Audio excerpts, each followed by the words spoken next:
예루살렘에 들어오셨습니다. 우리가 지금 이 말씀을 볼 때 예수님의 그 예루살렘에 들어오셔서 지금 예루살렘에서의 그런 행적을 보게 되면 토요일 정도서부터 지금 예수님의 행적이 기록이 되어 있습니다. 우리 마가복음에는 나와 있지 않지만 이 토요일에 어떤 일이 있었었냐면 향유 옥합 기름 붓는 그러한 일이 있었고요. 그리고 주일에 어떤 일이 있냐면 베다니에서 예수님께서 예루살렘으로 입성하시는 일이 있었습니다. 어제 우리가 그 말씀을 보았던 겁니다. 예수님께서 예루살렘에 입성하시고 그리고 저녁에 예루살렘 성전에 들어가서 둘러보시고 난 다음에 이제 돌아가셨어요. 그리고 오늘 이제 월요일이 되었습니다. 월요일. 이 월요일 날 예수님의 그러한 또 다른 사역이 시작되고 나죠. 이 날은 어떠한 일이 있냐면 성전을 청결하게 하는 그러한 일을 예수님께서 행하셨습니다. 근데 예수님께서 이 성전 청결, 성전을 깨끗하게 정화하시는 그러한 일을 하시기 전에 오늘 말씀에 보게 되면 한 가지 사건이 나와 있는 것을 볼 수 있습니다. 이 사건이 오늘 이 그날 아침만 나온 것이 아니고 그 다음 날도 시작되는 것과 이게 합쳐져서 있어요. 그래서 그게 뭐냐면 열매 없는 무화과 나무의 그러한 어, 그 일이 기록되어 있습니다. 열매 없는 무화과 나무에 그런 말씀이 기록되어져 있는데 그게 오늘 말씀 11장 11절부터 14절까지 나오고요. 그리고 또 그 다음 날 20절부터 25절까지의 말씀에서 그게 나와 있습니다. 그리고 그 가운데 무엇이 나와 있냐 하면 바로 성전을 청결하게 하는 그러한 사건이 나와 있습니다. 이게 같이 세트로 보아야지만 이게 열매 없는 무화과 나무를 왜 예수님이 이렇게 말씀하셨는가라는 것을 이해할 수 있기 때문에 제가 여러분에게 그 말씀을 미리 드리고 가는 겁니다. 오늘 예수님이 그 이튿날 베다니에서 나오셨습니다. 근데 아마 식사를 못 하셨던 것 같아요. 아침에 일찍. 뭐 저희가 새벽 예배 나올 때 식사를 못 하는 것과 같이 예수님께서 이렇게 아침 일찍 나오시면서 식사를 못 하셨던 것 같습니다. 그러다 보니까 시장하셨습니다. 그래서 예수님이 어디로 가셨냐면 무화과 나무로 가셨습니다. 근데 그 무화과 나무 같은 경우는 잎사귀가 굉장히 많았더라고 이야기하죠. 잎사귀 있는 한 무화과 나무를 보시고 그리고 예수님께서 그 나무를 보시자 어떤 생각을 하셨냐면 거기서 열매를 먹을 수 있겠다 생각을 하셨는데 그 나무에 무엇이 있을까 하고 가보셨는데 어떻습니까? 잎사귀에게 아무것도 없습니다. 왜냐하면 우리 마가복음 우리 13절 말씀이 11장 13절 말씀을 보게 되면 무화과의 때가 아니라라고 마가복음 말씀을 우리에게 알려주고 있습니다. 참 이상하죠? 무화과는 보통 여름에 열리는 것 아닙니까? 그렇죠? 이 6월절 하게 되면 바로 이 시기입니다. 이 시기. 예, 우리 3월 말에 우리 마지막 주 우리 31일 날 우리 부활절이 있잖아요. 그렇죠? 그 주가 바로 이 6월절 기간하고 거의 동일한 시기인데 그런데 예수님이 그 무화과나무에 가서 보니까 나뭇잎은 많지만 이 열매는 없어요. 사실 이때는 무화과의 보통 열매가 맺히지는 않을 때입니다. 근데 무화과를 보게 되면 이게 이 봄쯤에 무엇이 있냐면 무화과 이 봉우리가 생긴다라고 이야기를 합니다. 그래서 열매는 아니지만 이 무화과의 봉우리 이걸 팝킴이라고 이야기를 하는데 그것을 보통 이스라엘 사람들은 시장하게 되면 먹곤 했다라고 합니다. 그래서 예수님께서는 이 무화과 열매는 아니지만 이 팝킴이라고 하는 그런 설익은 열매 그것이 무화과 나무에 있을 것을 기대하시고 잎사귀가 많이 있기 때문에 그것을 있을 것을 기대하시고 그곳에 가셨죠. 그런데 어떻습니까? 그게 없는 겁니다. 없어요. 그러자 예수님께서 말씀하십니다. 뭐라고 말씀하시냐면 우리 14절 말씀을 보게 되면 이제부터 영원토록 사람이 내게서 열매를 따먹지 못하리라 하시니 제자들이 이를 듣더라. 무화과 나무의 입장에서 보게 되면 도대체 왜 무화과 나무에게 이렇게 뭐 이제부터 영원토록 사람이 내게서 열매를 따먹지 못하리라 말씀하셨을까? 너무한 것이 아닌가라고 생각이 되어집니다. 근데 왜 이 말씀을 그냥 하실까요? 사실 이 말씀의 의미는 이 말씀만 하는 것이 아니라 이 다음에 나오는 그러한 사건이 있습니다. 그 사건이 무엇입니까? 예수님께서 성전에 들어갔어요.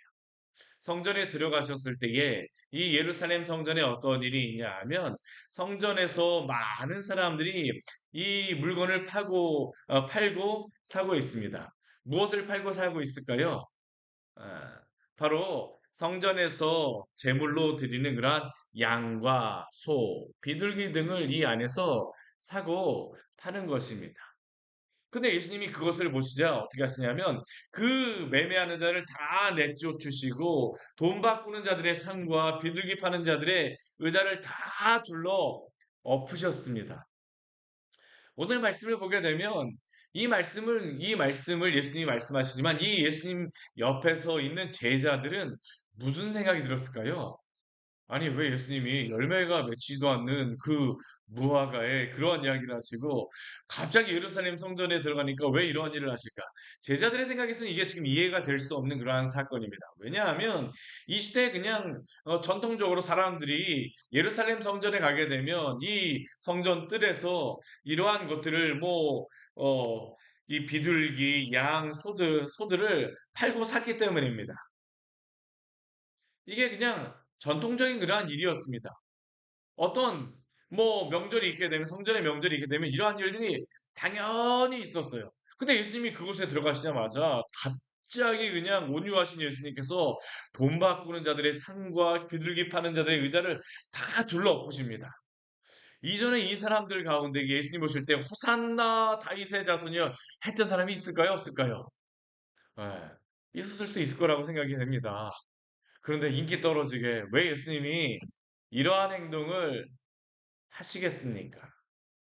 사실 이것은 이 시대의 그냥 전통이었습니다. 왜냐하면 이 비둘기나 소나 양, 하나님께 그 제물로 드리는 이러한 것들을 멀리서부터 가져올 수가 없었기 때문입니다. 갈릴리, 우리 예수님께서 그 가이사랴 빌립보서부터 이렇게 내려오시는데 거기로부터 예루살렘까지의 그러한 거리가 150km 이상이 되어지는 그러한 거리입니다. 말이 그 정도의 그러한 거리이지 이 제물로 드리는 그러한 소나 양 이러한 것들을 하나님께서 레위기 말씀해 보게 되면 없는 소와 양으로 드리라고 말씀하시거든요.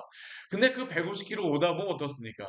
말을 잘 듣습니까? 야, 앞으로 잘 가. 그렇게 되면 좋겠지만, 얘네도 힘들면 어떻습니까? 가지도 않고 하다 보면, 과거도 나고, 막 승질도 나고 그럴 겁니다. 그러다 보면, 또 그것뿐입니까? 이 길도 험합니다. 여기 오는 길이. 이 광야 길을 지나서 오느라고 하지만, 여기가 그냥 광야가 아니라 산하고 골짜기가 있는 곳입니다. 요단강을 건너야 되기도 합니다. 사마리아 길로 와야 되기도 해요. 도둑이나 그러한 그 강도를 만날 수 있는 그러한 여건도 분명히 갖추어져 있는 것이 바로 이러한 길입니다. 그러다 보니까 어떤 문제가 발생하냐면 이게 그 제물로 드리는 그 양과 소가 그 흠집이 나는 그런 경우가 발생해요. 그러다 보니까 예루살렘에서는 전통적으로 시장이 열렸습니다. 근데 문제는 무엇일까요? 원래 그 예루살렘 성전에서 시장으로 열렸던 곳은 오늘날 그 통곡의 벽이라고 하는 그 벽, 그 옆에 그 장소에서 원래 시장이 열리곤 하였습니다. 그런데 이게 시간이 지나면서 어떤 일들이 발생했었냐 하면 점점 그 시장이 이 예루살렘 성전 안으로 들어오게 되어지는 겁니다. 지금은 어떠한 시대냐 하면 헤롯이 예루살렘 성전을 다시 한번 건축하였던 그러한 시대입니다. 첫 번째 솔로몬이 성전을 건축하였었고요. 두 번째 바벨론에서 돌아온 사람들이 성전을 건축하였었고요. 그런데 이 두 번째 건축한 이 성전은 사람들이 생각한 만큼 그렇게 웅장하지 않았던 것 같습니다. 그리고 한 400년, 500년의 시간이 지나다 보니까 올해 이게 좀 약간 허름하게 되어졌어요. 그러니까 이 헤롯 이 데헤롯이라고 예수님 태어날 때 있었던 그 데헤롯이라고 하는 그러한 사람이 이 성전을 다시 한번 증축하게 되어지는 겁니다. 세 번째 그 예루살렘 성전을 증축하였어요. 아주 웅장하게 만들었죠. 그러면서 그 성전에 넓은 뜰들을 만들어 놓았습니다. 지금 여기에 이들이 장사하는 뜰이 어디냐면 이방인의 뜰이라고 불리는 그러한 곳입니다. 예전에는 그렇게 넓은 뜰에서 장사할 수 없었을지 모르겠지만 헤롯이 것을 크고 웅장하게 짓다 보니까 여기에 이렇게 시장에 장사할 수 있는 곳이 있었던 것입니다. 더군다나 이들이 이 예루살렘 성전으로 들어가려고 하게 되면 이 성전에 들어가는 이 계단을 올라가야 되다 보니까 이 성전의 계단을 올라가면서 양과 소가 상할 수도 있었기 때문에 이 안으로 들어오는 것이 사람들의 생각에서는 자연스러운 그런 현상이라고 할 수 있습니다. 그런데 문제는 무엇입니까? 이들이 장사하고 있는 이 곳은 이방인의 뜰, 바로 이방인들이 하나님께 와서 예배할 수 있는 장소라는 것이죠. 그래서 오늘 예수님께서 17절 말씀에 보게 되면 이렇게 말씀하세요. 우리 17절 말씀 같이 한번 읽어볼까요? 이에 가르쳐 이르시되 기록된 바 내 집은 만민이 기도하는 집이라 칭함을 받으리라 하고 하지 아니하였느냐. 너희는 강도의 소굴을 만들었도다 하시매. 왜 예수님이 이 일을 행하십니까? 비록 이방인들이 성전에 가까이 갈 수는 없었지만 이 성전을 보게 되면 이방인의 뜰, 여인의 뜰, 그리고 이스라엘 사람들의 뜰, 제사장만 들어갈 수 있는 성소가 있어서 이렇게 다 구분이 되어져 있었지만 그러나 이방인들도 이 성전에 들어가서 기도하고 예배할 수 있는 장소였던 이 이방인의 뜰이 있었음에도 불구하고 이곳에서 장사람으로 말미암아 이방인들이 와서 예배할 수가 없게 되었던 것이죠. 그래서 예수님께서는 이 성전에서 장사하는 자들을 다 내어 쫓으셨습니다. 왜냐하면 이 성전은 하나님을 예배하는 장소이기 때문이죠.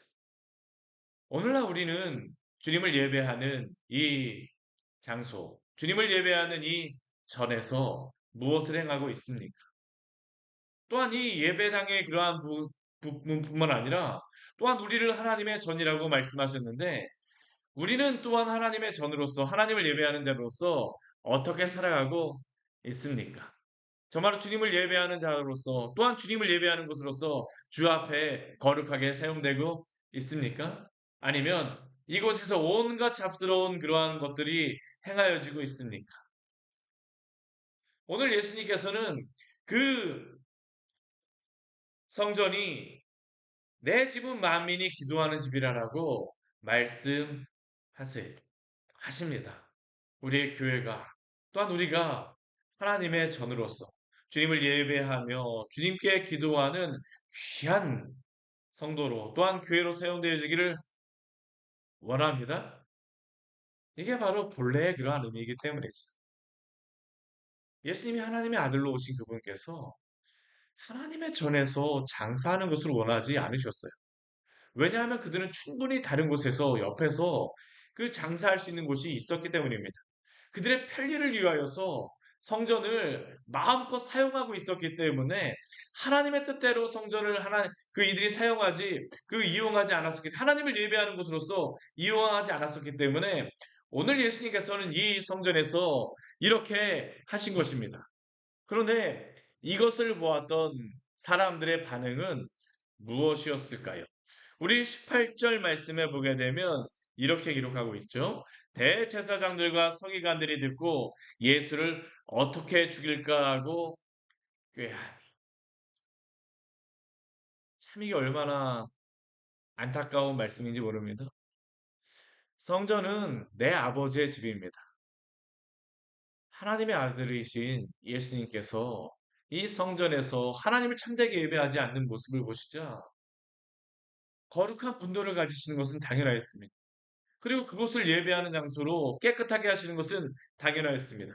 그런데 이 성전을 잘 지켜야 되는 그 사람이었던 대제사장들과 서기관들, 사내들인 공의회, 또한 이 예루살렘 성전을 또한 지키는 그 사람들은 어떻게 합니까? 하나님이 이들에게 이 성전에서 예배하는 것을 잘 간직하도록 하셨음에도 불구하고 이들은 이것을 함부로 하였던 것입니다. 오히려 예수님이 성전을 본래의 의미로 회복시키시는데 이들은 어떻게 합니까? 예수님을 죽이고자 해요. 바로 이제 화요일서부터 그 다음 날부터 있는 것이 무엇일까요? 권위 논쟁이 일어나고 권위 논쟁이 있습니다. 왜 그렇습니까?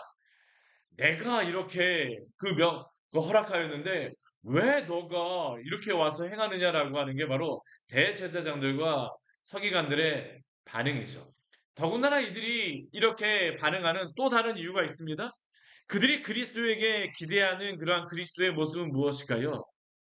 로마로부터 구원하는 왕을 그들은 기대합니다. 다윗의 자손이여 호산나 우리를 구원하소서. 다윗의 자손이여 로마로부터 압제하는 로마로부터 우리를 구원하소서라고 이들은 기대하고 생각하였을 것입니다. 근데 오늘 예수님께서 어떻습니까? 쫓아내야 될 이방인들을 오히려 예배하기 위하여서 그 성전을 깨끗하게 하는 것입니다. 이들의 입장에서 어떻습니까? 이해가 되어지지 않는 행동이었던 것입니다. 근데 사랑하는 성도 여러분, 주님의 저는, 주님의 교회는, 성도는 주님을 예배하는 자요. 또한 장소가 되어야 될 줄 믿습니다. 이게 본래의 목적입니다. 본래의 목적이.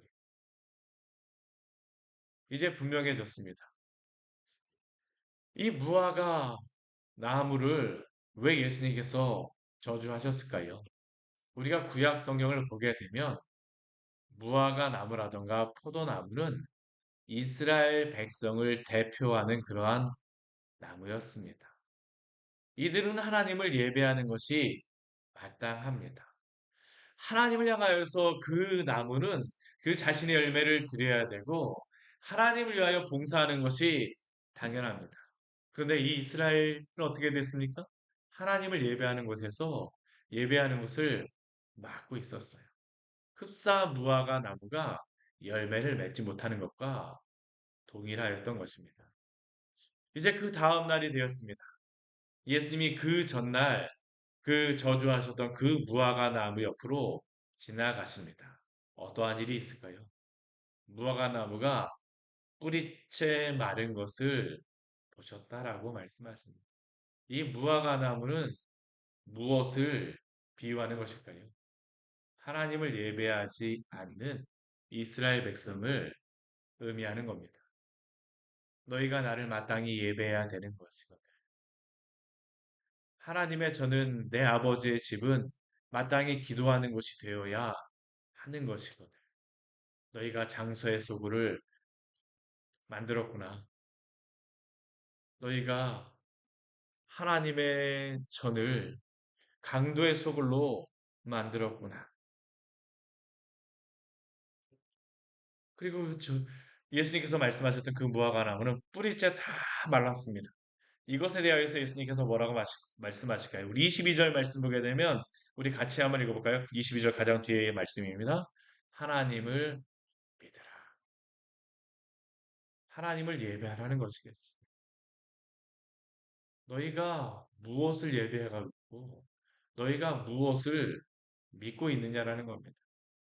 하나님의 전에서 장사하는 소굴로 만들고 있는 그들은 너희는 도대체 무엇을 믿고 있느냐라고 질문하고 있는 것입니다.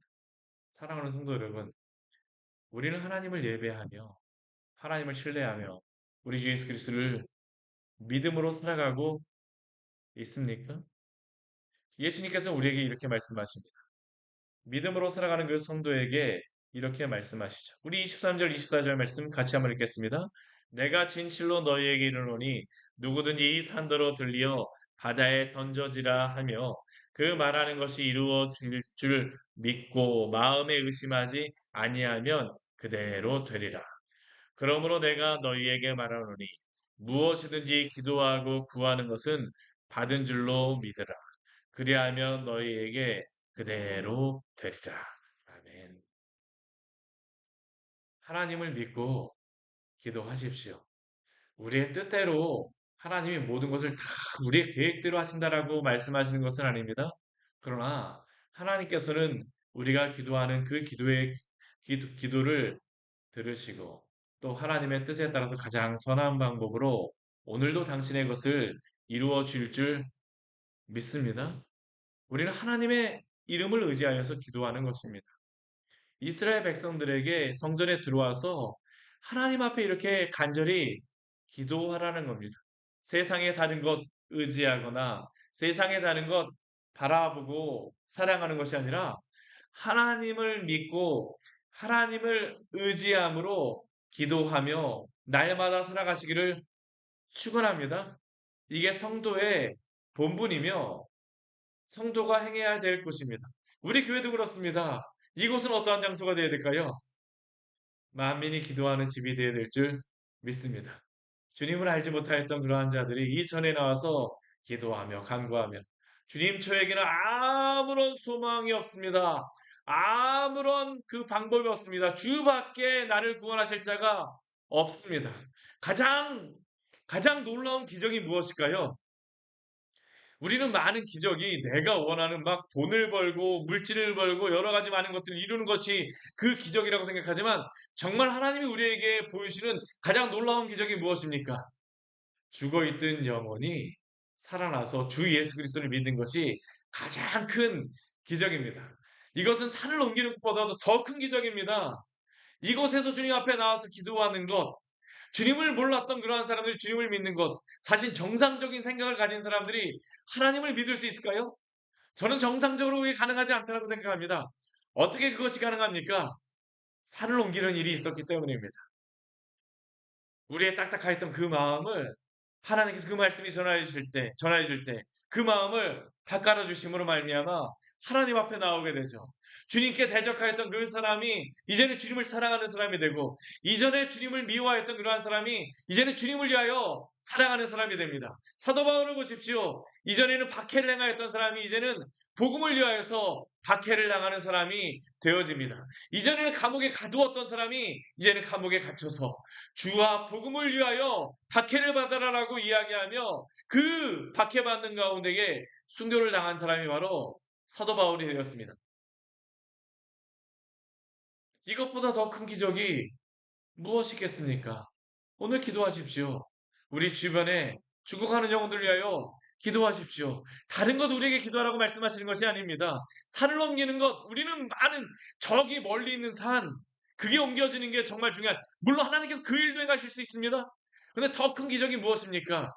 이 주변에 많은 산들이 지나가는 것들을 보십시오. 주님을 믿지 않고 딱딱한 마음으로 다니는 그 사람들, 주님 저 영혼들을 변화시켜 주시옵소서.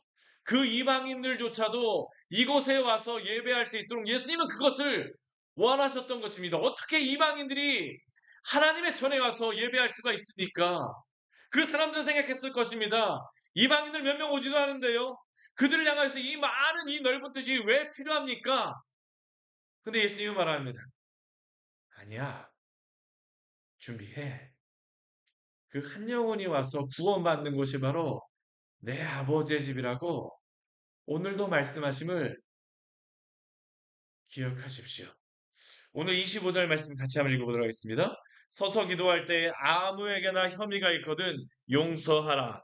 그리하여야 하늘에 계신 너희 아버지께서도 너희 허물을 사하여 주시리라 하시니라. 아멘. 성전은 어떠한 장소입니까? 왜 그들이 제물을 드렸습니까? 제물을 드렸던 이유는 딱 한 가지입니다. 내 죄를 가지고 너가 대신 죽어라.